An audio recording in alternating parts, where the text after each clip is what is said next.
I didn't realize how much the weight of more was crushing me until I started letting go.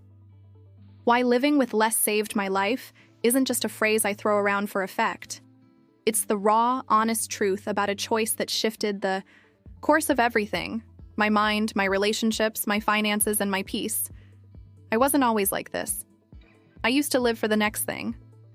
The next pair of shoes, the next Amazon box, the next raise, so I could afford more things I didn't need, to impress people I didn't like, living a life I couldn't sustain. And you know what's funny? I thought that was normal. I thought feeling anxious 24/7, being emotionally drained, and financially stuck was just part of being an adult. But the truth is, I was drowning. Quietly, slowly, and no one saw it because I was doing well. Until one night I broke.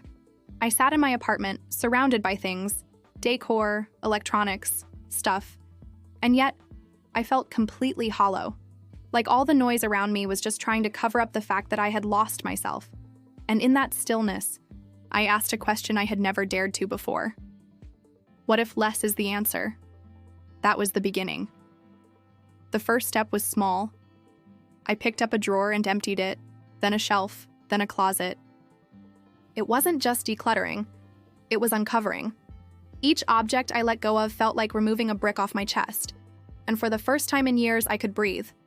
I didn't know it then, but I was about to learn why living with less saved my life. Let me explain. We live in a world that glorifies accumulation. More clothes, more gadgets, more followers, more hustle. But no one talks about the cost of more: the burnout, the stress, the debt, the identity crisis. You become a person designed by marketing, not intention. I was that person. Minimalism, real.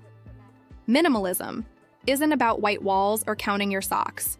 It's about intentionality, about deciding what truly adds value to your life and letting go of what doesn't. And the impact? It's deep. Let's talk mentally. Before living with less, I was overwhelmed every day. My brain never shut off. I'd walk into a room and feel exhausted just by looking at it. There was always something out of place, something undone. But as I began to strip away the excess, my mind began to calm. My home became a space, not a storage unit.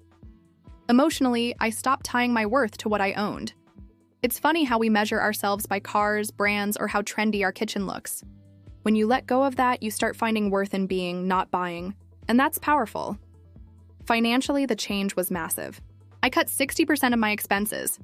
No more impulse buys, no more keeping up with trends. That money? I started investing it, building a safety net, gaining control. I stopped living paycheck to paycheck, and I felt rich, not because of what I had, but because of what I no longer needed. Socially, it got interesting.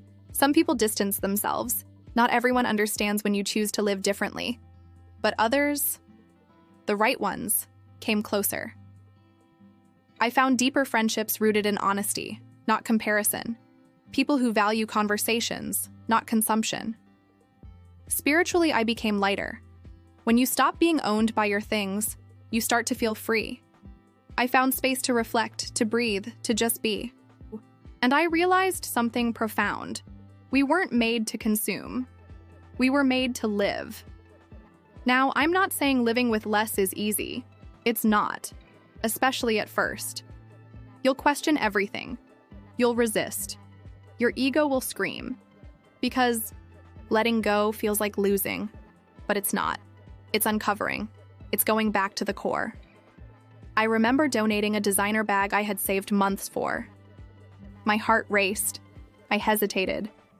But when I finally did it, I didn't miss it. Not once. And that feeling, that release, it's addictive. You start to wonder, what else can I live without? Living with less isn't a punishment. It's a gift. You gain time. No more hours wasted organizing stuff you don't care about. You gain clarity, because noise is gone and your intentions get louder.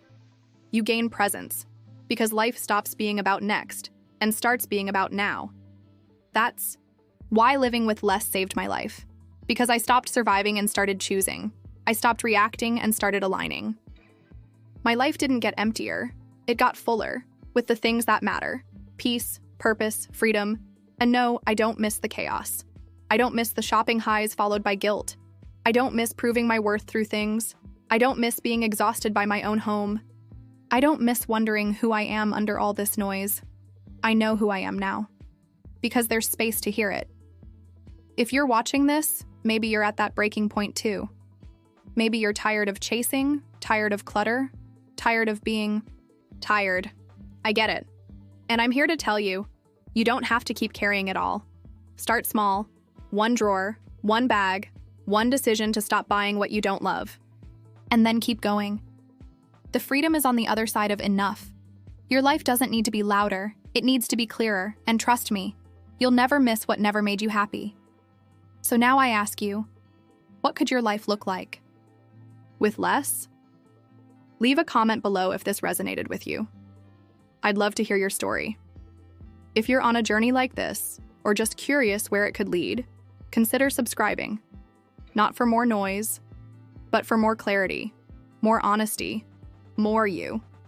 And maybe, just maybe, you'll discover for yourself why living with less might save your life too.